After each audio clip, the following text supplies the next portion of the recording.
Halo semuanya, selamat datang di channel Edukasi Online. Pada video kali ini, saya akan membahas cara pengisian daftar riwayat hidup atau DRH dan upload dokumen pemberkasan CPNS 2019 secara online. Silahkan disimak ya.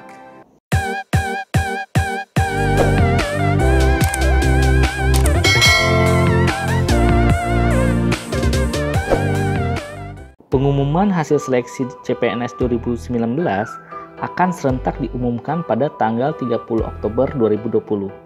Adapun alurnya adalah sebagai berikut. Peserta akan diminta untuk login ke akun SSCN dan peserta terdiri dari dua kriteria, yaitu peserta yang lulus dan peserta yang tidak lulus. Peserta yang lulus dapat melakukan pengisian daftar riwayat hidup dan mengisi form pengunduran diri. Sedangkan peserta yang tidak lulus dapat menyetujui atau melakukan sanggah terhadap hasil seleksi CPNS 2019. Langkah pertama, peserta login ke akun SSCN 2019 melalui tautan https://sscndaftar.bkn.go.id/login dan mengisikan username atau nick dan password akun yang telah dibuat saat registrasi. Lalu klik tombol masuk. Jika telah berhasil login, maka peserta akan dihadapkan oleh pengumuman lulus atau tidak. Jika peserta dinyatakan lulus, maka akan muncul drop-down list untuk memilih apakah peserta ingin melanjutkan ke pengisian DRH dan pemberkasan atau ingin mengundurkan diri. Jika peserta memilih tidak, saya ingin mengundurkan diri, maka akan muncul kolom unggah surat pengunduran diri di mana template-nya sudah disediakan di bawah tombol unggah. Untuk melanjutkan pengisian DRH dan pemberkasan, silahkan memilih ya, maka akan muncul tombol pengisian DRH. Jika kita telah memilih tombol pengisian DRH, maka langkah selanjutnya adalah pengisian data perorangan yang berisikan biodata calon PNS. Kolom yang ditandai bintang merah adalah wajib diisi. Isikan biodata, alamat, dan keterangan lainnya, di mana biodata terdiri dari nomor induk kepegawaian, nama KTP, nama sesuai ijazah, nama, kemudian gelar depan ijazah, gelar belakang ijazah, tempat lahir ijazah, tempat lahir KTP, tanggal lahir ijazah, dan tanggal lahir KTP. Usahakan kedua-duanya itu sama. Dan untuk kolom alamat terdiri dari provinsi, kabupaten atau kota, kecamatan, kelurahan atau desa, jalan, alamat lengkap, dan kode pos. Dan keterangan lainnya terdiri dari tinggi badan, berat badan, warna rambut, bentuk muka, warna kulit, ciri khas, cacat tubuh, hobi, keterangan hobi, dan sedang hamil atau tidak. Langkah berikutnya adalah pengisian data pendidikan. Pada kolom ini, peserta dapat mengisikan riwayat pendidikan dan riwayat kursus. Pendidikan yang digunakan saat melamar formasi jabatan telah otomatis muncul, tetapi dapat diubah untuk dilengkapi kolom-kolom yang masih kosong. Misal, pendidikan yang digunakan untuk melamar adalah S1 Sistem Informasi. Lalu peserta ingin menambahkan pendidikan S2-nya.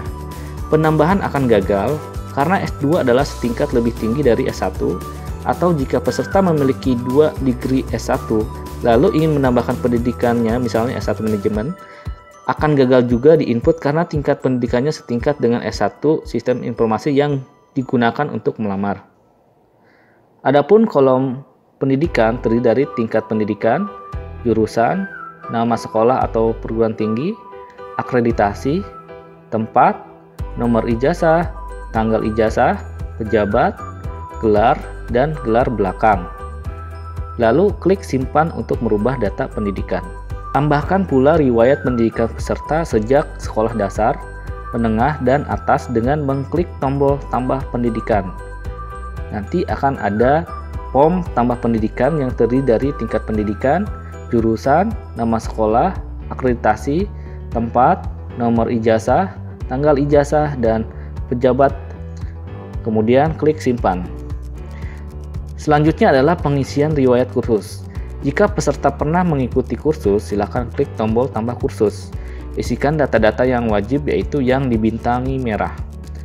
Namun, jika kita tidak memiliki riwayat kursus, bisa dikosong. Adapun kolom-kolom pada kursus adalah nama kursus atau pelatihan, instansi pemerintah penyelenggara, jenis kursus, tanggal mulai, tanggal selesai, nomor sertifikat, jumlah jam, tempat, dan institusi penyelenggara. Lalu klik tombol simpan. Langkah berikutnya adalah pengisian pekerjaan. Di halaman ini, peserta diwajibkan mengisi pekerjaan jika ada, penghargaan jika ada, dan prestasi jika ada. Klik tombol riwayat pekerjaan untuk menambah seluruh riwayat pekerjaan yang dimiliki oleh peserta jika ada sebelum lulus menjadi calon pegawai negeri sipil. Adapun kolom pada tambah pekerjaan adalah instansi pemerintah, instansi atau perusahaan, jabatan, mulai tanggal, tanggal selesai bekerja, gaji pokok, kemudian nomor surat keputusan, tanggal surat keputusan, dan pejabat yang mendatangani surat keputusan. Lalu klik simpan. Dan untuk form tambah penghargaan terdiri dari kolom jenis penghargaan, nama penghargaan, nomor surat keputusan, tanggal surat keputusan, tahun perolehan, dan nama negara atau instansi yang memberikan penghargaan. Lalu klik tombol simpan. Dan untuk tambah prestasi terdiri dari 3 kolom, yaitu kolom nama, tingkat, dan tahun prestasi. Lalu klik tombol simpan. Langkah selanjutnya adalah pengisian keluarga. Di halaman ini, peserta diwajibkan mengisi seluruh anggota keluarga, di antaranya pasangan, istri atau suami, anak, orang tua kandung, saudara kandung, dan mertua, bapak dan ibu. Untuk form tambah keluarga terdiri dari kolom NIK, nomor kakak, NIP, dan kosongkan bila bukan PNS. Jika keluarga kita PNS, silahkan tuliskan nama dan klik tombol cari NIP. Kemudian tempat lahir, tanggal lahir, pekerjaan, perusahaan atau institusi, status perkawinan, akte menikah, tanggal menikah, dan status hidup. Lalu klik simpan.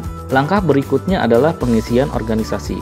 Di halaman ini, peserta diwajibkan mengisi riwayat organisasi jika ada, dan mengisikan data lainnya yang dibutuhkan dalam proses pemberkasan calon pegawai negeri sipil. Klik tombol tambah riwayat organisasi untuk menambahkan riwayat organisasi yang pernah diikuti oleh peserta jika ada sebelum lulus menjadi calon pegawai negeri sipil. Pada kolom tambah organisasi terdiri dari kolom nama organisasi, jenis organisasi, jabatan organisasi, nama kedudukan, tanggal mulai organisasi, tanggal selesai organisasi, tempat, dan pemimpin organisasi. Lalu klik tombol simpan.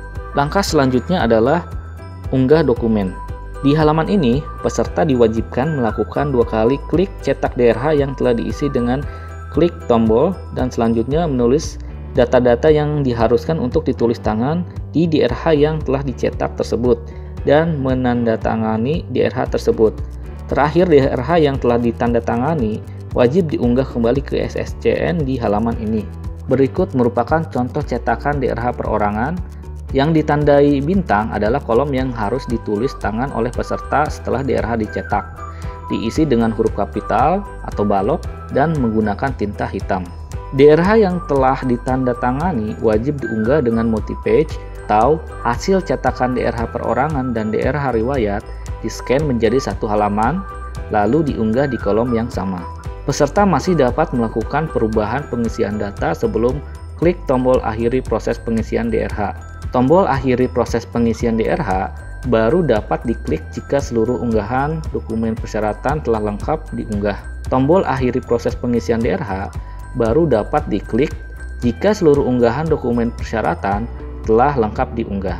Pada kolom yang saya berikan tanda merah, itu adalah tombol unggah. Jika kita sudah selesai mengunggah semua dokumen, maka tombol unggah akan hilang.